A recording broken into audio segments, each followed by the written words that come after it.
Welcome to Sri Lanka, one of my favourite places that I have ever been to. It is just off the south coast of India in the Indian Ocean, and this place has amazing beaches, mountains, wildlife, and incredible food, if you like curry. I'm going to be talking to you about everything you need to know about Sri Lanka, the perfect itinerary, budget, everything you need to know so you're in the right place.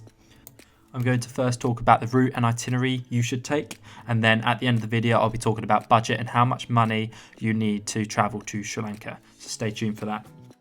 If you don't know me, I'm Joel and I'm a travel content creator, so subscribe to this channel. I've got loads more travels coming after COVID. Follow me on Instagram and let's get into the video. So let's get started. You've just flown into Sri Lanka and you arrive at Colombo International Airport. The airport is actually closer to Negombo, which is just slightly north.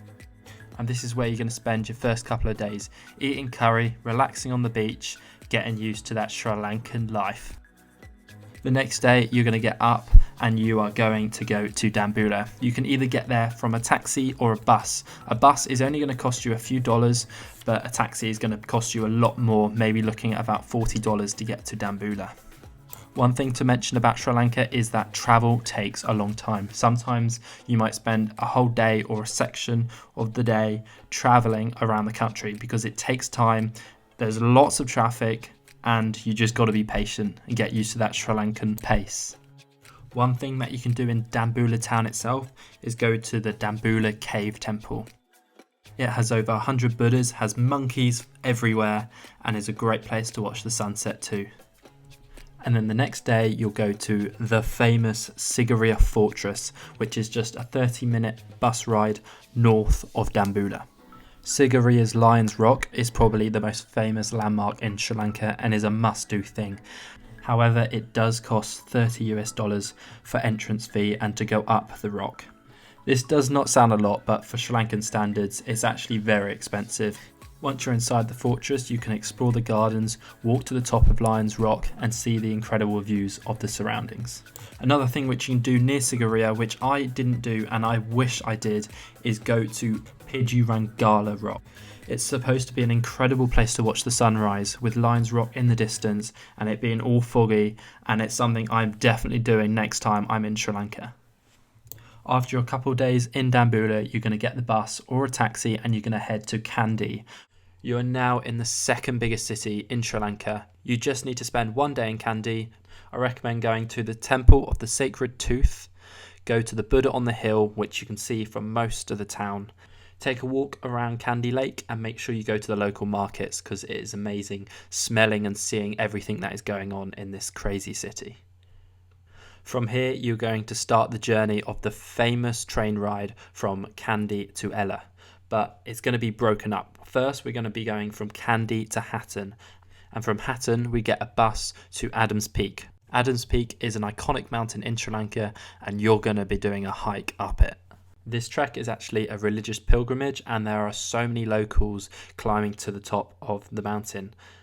Find a guest house to stay at and then climb to the top of the mountain for sunrise. You have to get up at 2 a.m. and it takes about 3 to 4 hours to climb to the top, and the views are stunning. You're going to love it.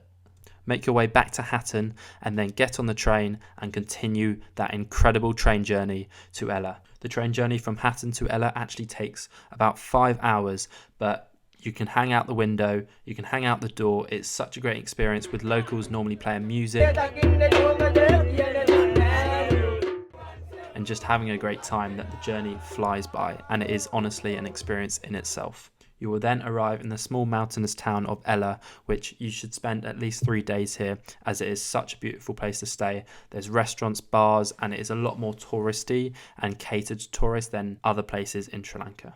Things to do in Ella. You have got to do the Little Adams Peak hike, go to Ella Rock, which has amazing views of the surroundings, go to the famous 9-arch bridge and Ravana Falls, which you can get a bus or rent a motorbike to get to. Other things which you can do in Ella is that you can take a cooking class, make sure you explore the tea plantations, and you can actually go to Dila Luma Falls, which looks like an incredible waterfall. I didn't go there myself, but it definitely looks like it's worth it. From Ella, you want to make your way to a national park. There are a few different ones to choose from. I personally went to Yala National Park as it was the best chance that I could see leopards, and I did actually see 2 leopards, which was incredible. The safaris aren't that much compared to African safaris, so they're definitely worth it. You don't see quite as much wildlife, but it is so worth it for the price. From Yala, I recommend you going along the south coast to Mirissa. I've seen other people recommend staying in different locations along the south coast, but I would just get comfortable and stay in Mirissa and do day trips to different places. For example, Gaul, Unawatuna, Dickwella and Martara, and saves you the hassle of moving every couple days. To get to the different spots along the south coast, you could rent a motorbike, you could get a tuk-tuk, a taxi, a bus, whatever you feel comfortable with. And if you're into surfing, make sure you go to Weligama Beach and you can get surf lessons, rent a surfboard and just chill out like a surfer dude. Sri Lanka is a Buddhist country and so drinking is not always an option. However, in Marissa there are beach clubs, there is bars, there's everything that you'd want from a touristy beach town. Things to do in Mirissa itself are go to the beach, obviously. You can actually swim with turtles, which are actually just on the local beach itself. You can go to the famous Instagram coconut tree spot, which you've probably seen before. You can go to the secret beach, which is not actually that secret anymore, but it's still a lovely spot to go to. From Mirissa, you want to get the train to Gaul and then to Colombo, where you can stay a night, or you can just go straight to the airport, depending on what time, as the train does take quite a while. And then once you're in Colombo, get to the airport and get out of Sri Lanka. Or maybe you want to stay longer. This route will take about 2 weeks. However, you can spend longer in places and there is always more to see. Some of the places that I do recommend is Aragon Bay, Trincomalee, Hikkaduwa and Horton Country Plains. If you do want to get more off the touristy track, I'd recommend going along the east coast. This east coast is not as well developed, nowhere near as much as the south coast and the coast near Colombo. So if you want to get off the touristy track, stick to this side and you will see a lot less tourists. Visas for Sri Lanka, it's really easy. You just do an e-visa on the Sri Lankan government website and you fill it out and that's it. You've got your visa. It's relatively easy. I think it costs $30 for the visa and you're done. Really easy to do. The best time to travel Sri Lanka is between November and April, as that is the dry season, so you will not get as much rain. However, even though it's a small country, it does actually change. If you go to the east coast between May and September, that is actually the dry season on the east coast. It is, as I said earlier, just less developed, but that's something to keep in mind. So you all want to know about how much money I spent in Sri Lanka and how much you can spend a day. And I spent £20 a day, which is actually quite a good budget, and it's a cheap place compared to other places like southern Thailand, like Indonesia, Bali, where it is more expensive. So Sri Lanka is a cheap place to travel to because it isn't as developed as, say, Thailand.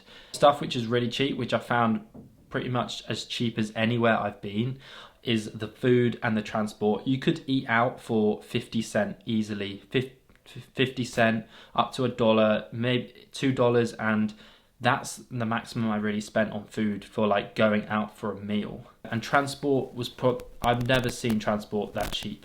Anywhere I've been, the trains, you could be on a 5-hour train journey and it cost you like $1.50, which is ridiculous. How far you can go across the whole country and spend just a few dollars. So yeah, Sri Lanka is a real budget-friendly place to go to. That is the end of the video. I hope you enjoyed it. Hit like, hit subscribe and follow me on my journeys after Corona. And if you want any more videos to help you out traveling, just let me know in the comments and maybe I'll do a video about them. Alright guys, I will see you in the next one. Let's go!